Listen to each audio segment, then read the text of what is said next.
వైఎస్ఆర్సీపీ అధ్యక్షుడు, ఏపీ మాజీ సీఎం జగన్మోహన్ రెడ్డి ఎమ్మెల్యేగా ప్రమాణం చేశారు. ప్రోటెం స్పీకర్ గోరంట్ల బుచ్చయ్య చౌదరి ఆయనతో ప్రమాణ స్వీకారం చేయించారు. ఆయన ప్రమాణం చేసేందుకు అసెంబ్లీలో వెనక మార్గం నుంచి వచ్చారు.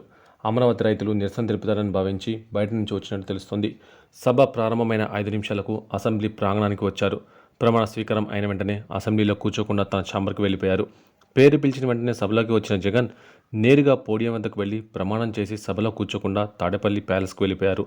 అసెంబ్లీలో డిప్యూటీ స్పీకర్ ఛాంబర్లోకి వెళ్లి కొద్దిసేపు వైసీపీ ఎమ్మెల్యేలతో భేటీ అయ్యారు. ఇక అసెంబ్లీ లోపలికి వచ్చి ప్రమాణం చేసేందుకు సమయం ఉండటంతో 5 నిమిషాల పాటు చివరి బెంచ్లో కూర్చున్నారు. జగన్ పేరు పిలవగానే ఆయన లోపలికి వచ్చి అందరికీ అభివాదం చేస్తూ పోడియం వద్దకు వెళ్లారు. ప్రమాణ స్వీకారం చేస్తున్న సమయంలో జగన్మోహన్ రెడ్డి అనకుండా జగన్ మోహన్ అంటూ తర్వాత పేరును సవరించుకొని జగన్మోహన్ రెడ్డి అని ప్రమాణ స్వీకారం చేశారు. ఇక పవన్ కళ్యాణ్, చంద్రబాబు నాయుడుని చూసి జగన్ భయపడిపోయారని కొందరు నెటిజన్లు సోషల్ మీడియాలో కామెంట్స్ చేస్తున్నారు.